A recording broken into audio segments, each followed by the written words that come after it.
ધારાસભ્ય અને આમ આદમી પાર્ટીના ગુજરાતના સહપ્રભારી માન્ય શ્રી દુર્ગેશ પાઠકજી અહીંયા ઉપસ્થિત છે ત્યારે આ મીડિયા સંબોધનને વધારે આગળની વાત માન્ય દુર્ગેશ પાઠકજી રખશે। હું એમને નિવેદન કરું છું કે આગળની વાત રાખે માન્ય दुर्गेश पाठक जी। नमस्कार सभी मीडिया बंधुओं को। आज बहुत ही ऐतिहासिक दिन है।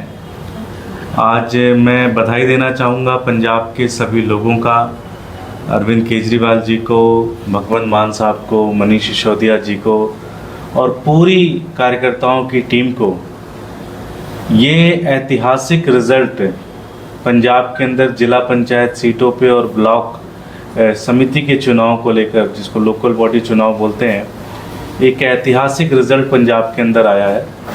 पंजाब में आम आदमी पार्टी की सरकार ने, आम आदमी पार्टी ने लगभग 70% से ज़्यादा सीटें वो चुनाव में जीती हैं। अभी भी कई सीटों की काउंटिंग है, लेकिन मोटा मोटा 70% से ज़्यादा सीटों पर आम आदमी पार्टी के कैंडिडेट चुनाव जीते हैं। ऐसे समय में ये चुनाव हो रहा है जब आम आदमी पार्टी को लगभग 4 साल से ज़्यादा समय हो गए।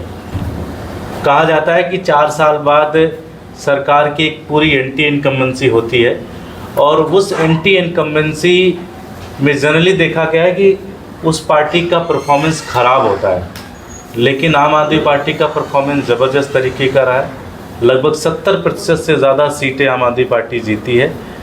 लोकल बॉडी के अंदर जनरली ये भी देखा गया है कि जो सत्ता में सरकार में होती है जो पार्टी, वो गुंडागर्दी करती है, फ्री फेयर नहीं इलेक्शन होने देती है, कैंसिल करती है कैंडिडेट्स के टिकट, उनके नॉमिनेशन फॉर्म्स को।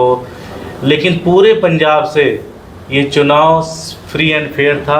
एक भी कहीं से ऐसी रिपोर्ट नहीं रही जहाँ पे किसी तरह से प्रशासन का उपयोग किया गया हो। ये रिज़ल्ट क्यों आए इतने शानदार? क्योंकि आम आदमी पार्टी की सरकार बहुत ज़बरदस्त तरीके से वहाँ पे काम कर रही है। सबसे बड़ा काम, पंजाब में लोग नशे के ऊपर बहुत ज़्यादा परेशान थे। मुझे ध्यान है 2012 से लेकर 2017 तक अकाली दल भारतीय जनता पार्टी की सरकार थी। उनके मंत्री और उनके ऑफिसर्स अपनी गाड़ियों में नशा बिकवाते थे। अगर आप लोगों को मेरी बात पे भरोसा ना हो तो सिर्फ यूट्यूब पे आप डायल करेंगे, गूगल पे आप लिखेंगे, आपको सारी रिपोर्ट मिल जाएगी किस तरह से अकाली दल और भारतीय जनता पार्टी के मंत्री, उनके ऑफिसर्स नशा बिकवाते थे। 2017 से लेकर 2022 तक कांग्रेस पार्टी की सरकार थी, उन्होंने भी उस पर कोई काम नहीं किया, बल्कि उन नशा बिकवाने वाले लोगों से मिल गए। ये उन्होंने वहाँ उनसे हफ्ता बांध लिया। आम आदमी पार्टी की सरकार ने, जब से आम आदमी पार्टी की सरकार आई है, लगभग 20,000 से ज़्यादा लोगों को इस समय जेल के अंदर बंद किया है, जो कि नशे का व्यापार करते थे, जो नशे को बिकवाते थे गांव-गांव के अंदर। ऐसे लगभग 20,000 से ज़्यादा लोगों को आम आदमी पार्टी की सरकार ने उनको जेल में डाला है। ऐसे हज़ारों टन जो ड्रग्स की सामान थे उसको बरामद किया गया, उसको कैप्चर किया गया। दूसरा जो सबसे बड़ा काम रहा, जब हमारी सरकार बनी तो किसानों को लेकर एक बड़ा मुद्दा था कि किसानों को पानी की बड़ी दिक्कत थी। नहर के पानी का लगभग 20% कवरेज एरिया पूरे पंजाब के अंदर था। आज लगभग 80% जो नहर का पानी है वो पंजाब के खेतों में जाता है। मुझे गुजरात का याद है, जब अभी हम लोग विशाबदर का चुनाव लड़ रहे थे तो हर जगह लोग पानी की बात कर रहे थे खेतों में कि नहर तो दूर है, पानी ही नहीं आ रहा है। लेकिन लगभग 80 to 90%, 70 to 80% कवरेज एरिया आज पंजाब के अंदर है, जो कि 20% होता था। किसानों को 8 घंटे फ्री बिजली दी जाती है पंजाब के अंदर, और दिन में दी जाती है। पहले बिजली मिलती थी किसानों को, लेकिन रात में मिलती थी, कभी 3 बजे, कभी 4 बजे, कभी 5 बजे सुबह। पूरी रात किसान जगता था, देखता था कब लाइट आई, कब लाइट नहीं आई। जब लाइट आई तो भाग के गया, तब तक लाइट कट गई। अनइंटरप्टेड, बिना किसी बिजली कटौती के 8 घंटा उसको फ्री बिजली किसान को मिलता है, दिन में मिलता है। आज लगभग 90% फैमिलीज़ को 300 यूनिट बिजली फ्री मिलता है पंजाब के अंदर, और 24 घंटे बिजली मिलने का काम शुरू हो रहा है वहाँ पे।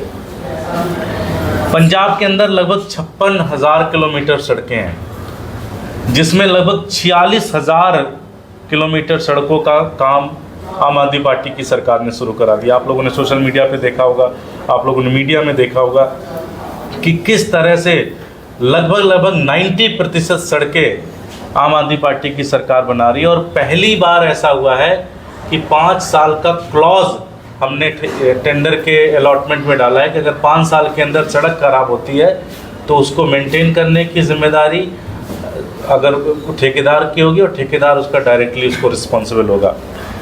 स्कूल शानदार बन रहे हैं, अस्पताल शानदार बन रहे हैं, मोहल्ला क्लिनिक शानदार बने, लगभग 1000 से ऊपर मोहल्ला क्लिनिक बन के तैयार हो गए हैं।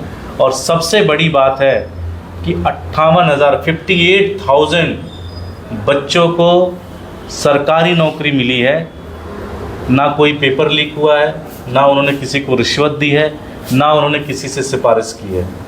इस तरह से आम आदमी पार्टी की सरकार एक पंजाब मॉडल बना रही है और इसके कारण लोग खुश हैं। और भी बहुत सारे काम आम आदमी पार्टी की सरकार ने काम किए। ये तो मैंने जो 7, 8, 10 मुझे टॉप ऑफ माइंड याद आए वो मैंने आपको बताए। ज़बरदस्त तरीके से काम वहाँ पे हो रहा है और उसी का परिणाम है कि आज पंजाब के लोगों ने 70% से ज़्यादा सीटें आम आदमी पार्टी को दी हैं। वहीं गुजरात के अंदर ड्रग्स आज गांव-गांव के अंदर, शहरों के अंदर बिक रहा है। कोई एक्शन नहीं ले रही है भारतीय जनता पार्टी की सरकार। उनके होम मिनिस्टर कहने में कोई गुरेज नहीं है, कोई एक्शन नहीं है, कोई कार्रवाई नहीं है। मन में शक ये पैदा होता है कहीं ये मिले तो नहीं हुए हैं। कोई कार्रवाई नहीं है। आज स्कूलों के अंदर चले जाइए, आप कॉलेजेस के अंदर चले जाइए, ड्रग्स की बिकवाली हर तरफ हो रही है। कोई एक्शन नहीं है, किसी के खिलाफ कोई कार्रवाई नहीं है। बिजली का हालत आपको पता है, किसानों की स्थिति बुरी तरह से हो रही है। कर्जा प्रथा के अंदर लगभग 80 किसान जेल के अंदर जिन्होंने कर्जा प्रथा ख़त्म करने की बात की उन्होंने उनको जेल में डाल दिया। और जो कर्जा प्रथा चला रहे हैं भारतीय जनता पार्टी उनको स्टेज पे बिठा रही है, उनको मंच पे बिठा रही है। सड़कों का बुरा हाल है। आप सब अहमदाबाद से बाहर निकलते हैं, राजकोट जाते हैं, सड़कें पूरी तरह से ख़राब है, गांव की सड़कें ख़राब है। तो गुजरात के लोग बहुत ज़्यादा परेशान हैं, बहुत ज़्यादा हैं। और हमें पूरा भरोसा है कि आने वाली लोकल बॉडी चुनाव में इसका असर दिखेगा।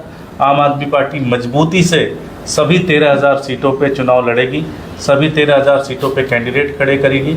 हमने जिला पंचायत के लेवल पे लगभग 1800 सभाएं की हैं। हम गांव-गांव और मोहल्ले के अंदर सभाएं कर रहे हैं। हमारी 18,000 से ऊपर की सभाओं का टारगेट है, जिसमें हम 10,000 से ऊपर की सभाएं कर चुके हैं। और ज़बरदस्त उत्साह मिल रहा है। आज आम आदमी पार्टी एकमात्र ऐसी पार्टी है पूरे गुजरात में जिनके लीडर्स को लोग सुनना चाहते हैं। आज गोपाल इटालिया जी हैं, ईशुदान गढ़वी जी हैं, आज चैतर वसावा हैं, आज राजू करपड़ा है, जिनका आप सिर्फ नाम बता देते हो कि वो यहाँ पर आ रहा है, लोग उनको, हज़ारों लोग उनको सुनने आ रहे हैं। क्योंकि गुजरात के अंदर सिर्फ और सिर्फ आम आदमी पार्टी और उनके नेताओं से गुजरात के लोगों को उम्मीद है। मुझे पूरा भरोसा है कि जो पंजाब के लोगों ने किया है वो काम की राजनीति अब गुजरात के अंदर भी स्टेब्लिश होगी।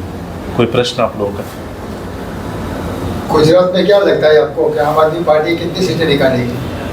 मुझे लगता है ज़बरदस्त परफॉर्मेंस होगा। जिस तरह से मैं पिछले 6-7 महीने 8 महीने में घूम रहा हूँ पूरे गुजरात के अंदर, मुझे याद है जब विशावदर का हम लोग चुनाव लड़ रहे थे तो किसी ने नहीं कहा था कि विशावदर आम आदमी पार्टी जीतेगी।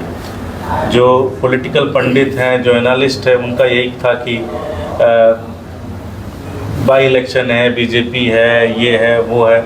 लेकिन गुजरात के लोग भारतीय जनता पार्टी से परेशान हो गए हैं और लगभग 17,000 वोटों से ज़्यादा वोटों से उन्होंने विशावदर जीत के दिया।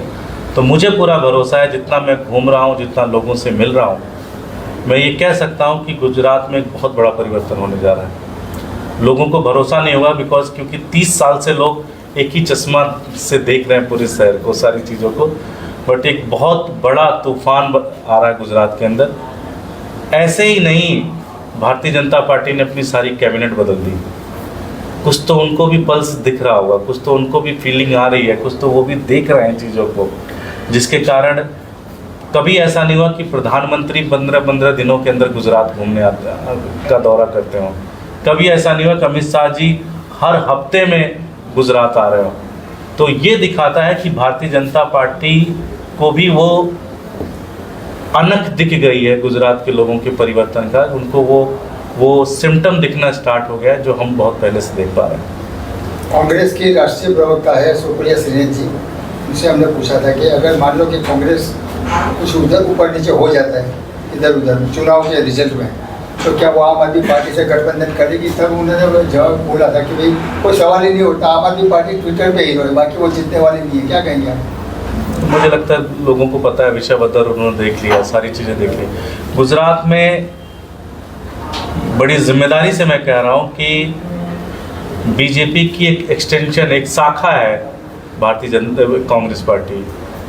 भी भारतीय जनता पार्टी लाइन देती है कांग्रेस पार्टी के लोगों को कि तुम ये करो, फिर वो करना स्टार्ट कर देते हैं। Congress party is nothing in Gujarat. वो बीजेपी तय करती है कि कौन उनका प्रेसिडेंट बनेगा, कौन उनका जिलाध्यक्ष बनेगा, कौन उनका कैंडिडेट होगा गुजरात में। और मैं ये नहीं कह रहा हूँ, खुद राहुल गांधी यहाँ कह के गए अहमदाबाद में कि शादी के घोड़े और उसके दौड़ वाले घोड़े, ये मैंने नहीं कहा, खुद राहुल गांधी ये मान के गए हैं कि गुजरात कांग्रेस जो है वो भारतीय जनता पार्टी से मिलकर चुनाव लड़ रही है। तो मुझे कहने की ज़रूरत ही नहीं है। Thank you. पाठक साहब, ड्रग के बारे में आप अभी बताएं, गुजरात में सबसे ज़्यादा ड्रग कौन सा बिक रहा है? आप तो काफ़ी टाइम से गुजरात में घूम रहे हैं, ड्रग का कारोबार यहाँ पे चल रहा है, आप ऐसा कह रहे हैं? देखिए, मैं अगर जो अखबारों के माध्यम से जो आप लोग दिखाते हैं और जो लोगों से बातचीत होती है, वो ये दिख रहा है कि बहुत लार्ज स्केल पे जो केमिकल ड्रग्स हैं वो बहुत ज़्यादा सप्लाई हो रही हैं। और पोर्ट पे मुंद्रा पोर्ट पे कितनी बार पकड़ा गया, कितनी बार मिला है।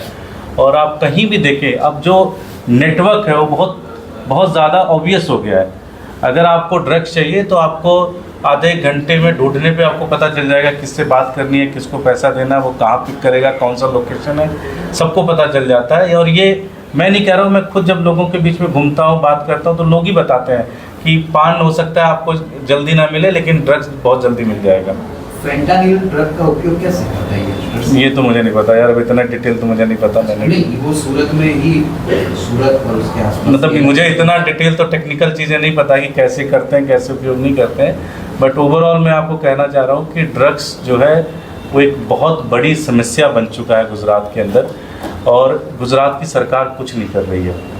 आज पंजाब के अंदर हमने लगभग 20,000 से ज़्यादा लोगों को जेल में डाला है जो ड्रग्स की सप्लाई करते थे। पंजाब एपी सेंटर था ड्रग्स का, आपको भी पता होगा, आपने भी देखा होगा। वहाँ पे भी बहुत सारे केमिकल ड्रग्स, जिस तरह के नाम आप ले रहे हैं, इस तरह के ड्रग्स वहाँ पे बिकती थी। और हमारी सरकार ने उसको बहुत एक्शन लिया, उसके ऊपर पूरा एक कैंपेन चलाया, ट्रेनिंग रखी। जो हमारे ड्रग एडिक्ट थे उनको हमने रिहैब किया। आज बहुत लार्ज स्केल पे आपको रिहैब सेंटर पंजाब के अंदर मिल जाएंगे, और world class rehab centre Punjab के अंदर आपको मिल जाएंगे। हर तालुका लेवल पे हमारे रिहैब सेंटर्स हैं, वहाँ पे हमारे पास बहुत अच्छे डॉक्टर्स हैं। वो इंफ्रास्ट्रक्चर हमने खड़ा किया, क्योंकि सिर्फ एक्शन लेने से काम नहीं चलेगा। जो ड्रग्स के हमारे बच्चे बच्चियाँ जो ड्रग्स में हैं, उनको हमें रिहैब करके फिर से नई ज़िंदगी में भी लेके आना है। उनको हम ट्रेनिंग्स दे रहे हैं, उनको हम स्किल सेंटर्स के साथ अटैच कर रहे हैं, उनको हम यूनिवर्सिटीज़ के साथ अटैच कर रहे हैं, जिससे वो उससे बाहर निकल के आ पाए, उस बैटल से पूरी तरह से बाहर निकल के आ पाए। ये नहीं दिख रहा कहीं पे। अगर आप प्रश्न पूछते हो, एक से ज़्यादा प्रश्न पूछोगे तो आप ही के खिलाफ FIR हो जाती है। आप 2 दिन अपने टीवी पे शो दिखा दो, आपका टीवी बंद हो जाएगा, आपके मालिक को फायर कर देंगे, ED की रेड हो जाएगी उसके ऊपर। आप अपने चैनल पे डिबेट दिखा दो, यूट्यूब चैनल पे, डिजिटल चैनल पे, या उस पर आपका डिजिटल चैनल बंद हो जाएगा 2 मिनट के अंदर। मैं ये कह रहा हूँ कि यहाँ तो चर्चा ही नहीं हो रही है, डिस्कशन ही नहीं हो रहा। कांग्रेस के जिग्नेश मेवाणी ने धातु ड्रग्स के लेकर काफ़ी हंगामा किया था, रास्ते पर उतर आई थी पूरी कांग्रेस पार्टी, रैलियाँ निकाली, जन आक्रोश रैली निकाली, लेकिन गोपाल इटालिया जी ने समर्थन किया था उनके जो भाषण में जो है उनका। कोई भी फिर भी उन लोगों ने क्या किया कि गोपाल इटालिया जी की सभा में हमला किया। तो क्या कांग्रेस का डबल स्टैंडर्ड है? देखिए, कोई भी व्यक्ति गुजरात के लोगों का अगर कोई इशू उठाता है तो हम उसका सपोर्ट। हमारी कोई लड़ाई सत्ता की नहीं है, सिर्फ और सिर्फ हमारी लड़ाई विचारों की भी है, हमारी लड़ाई जनता को सुविधा देने की और जनता के मुद्दों की भी है। कोई भी इशू अगर कोई व्यक्ति उठाता है, अगर जेन्युइन इशू है, जनता का प्रो इशू है, तो हम उसका समर्थन करेंगे। हमने जब किसानों की लड़ाई लड़ी तो यही कांग्रेस पार्टी है जिसने क्रिटिसाइज़ किया, और जो जेल में गए किसान उनको बुरा भला किया, वो नहीं कहना चाहिए उनको, ये गलत बात है। उनको इस तरह, मैंने आपको कहा ना कि वो क्यों करते हैं ऐसा, क्योंकि बीजेपी कहती है। अगर आप बीजेपी की सरकार को क्रिटिसाइज करते हो तो बीजेपी तो बाद में बोलती है। अगर आप 12 बजे पीसी करते हो, 2 बजे तक बीजेपी की रिप्लाई नहीं आती, लेकिन 1 बजे कांग्रेस का रिप्लाई आ जाता है कि आम आदमी पार्टी वाले झूठ बोल रहे हैं, है कि नहीं? Thank you.